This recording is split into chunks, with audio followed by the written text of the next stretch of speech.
In the early 20th century, the skyline of Seattle, Washington witnessed the birth of a company that would become a cornerstone of American aviation, Boeing. Founded by William Boeing on July 15, 1916, this enterprise emerged from the ambitious dream of a young man born on October 1, 1881 in Detroit, Michigan. William, the son of Wilhelm Boeing, a German immigrant, grew up in a world shaped by his father's success and untimely demise. Wilhelm, arriving in the United States in 1868, started as a farm laborer, but quickly ascended the ranks of society. With the help of his father-in-law, he acquired timberland in the Massabee Range, built a grand home, and became a director at People's Savings Bank and a shareholder in Standard Life Insurance Company. Despite his prosperity, tragedy struck when Wilhelm died of the flu in 1890, leaving young William and his sister to navigate life with their mother, who soon moved the family to Switzerland and Europe. As we learn more about Boeing history, we found a story of remarkable achievements intertwined with cautionary lessons, reminding us that even the most soaring ambitions must be tempered with unwavering integrity. This is the insane story of Boeing Empire.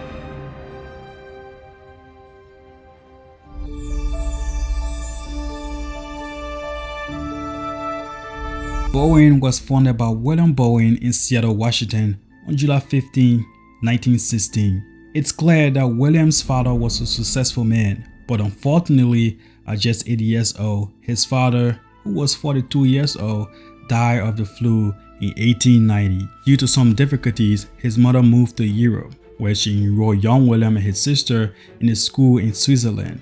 A few years later, they returned to the United States, and he attended St. Paul's School in Concord, New Hampshire. In 1898, he enrolled at Yale University studying in the engineering department, but later dropped out to go into the timbers business.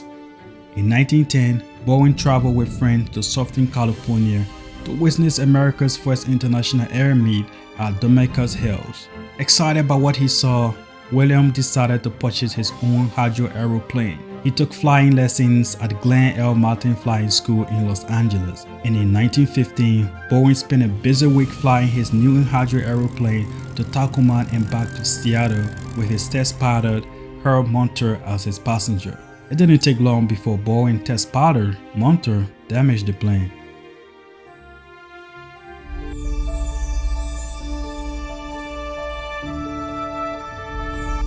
William had built himself a reputation in the timber industry and was quite a wealthy individual.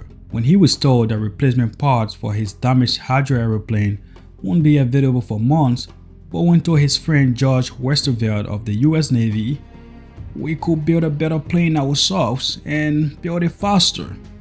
Westervelt agreed. In 1916, the two men founded Pacific Aero Products Company, but less than a year later, in 1917, the company was renamed Boeing Airplane Company. The company's first plane was Boeing Model 1, which gained a reputation for its outstanding performance. It was around the same time that the United States declared war on Germany on April 8, 1917. The US Navy needed 50 planes, and the contract was awarded to the Boeing Airplane Company. During the 1920s, the company became known for making advanced and reliable airplanes. The Boeing Model 40 was a big hit.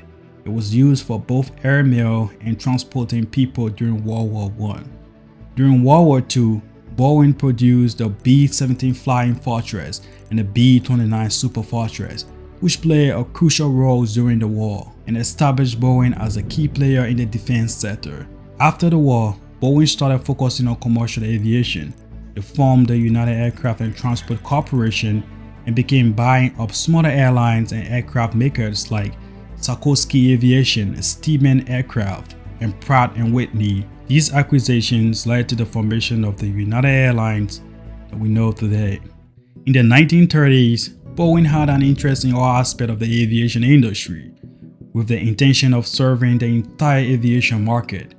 This ambition didn't sit quite well with the United States government. They didn't want a single company to control aircraft manufacturing and flight operations at the same time. So in 1934, the US government accused Boeing of monopolistic practices. The United Aircraft and Transport Corporation was forced to break up in 3 separate companies.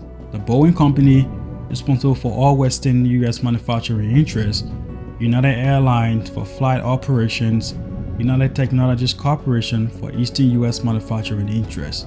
The Boeing we know today has come a long way, from making aircrafts that aided the United States during the war to manufacturing commercial planes that made traveling overseas accessible to the masses.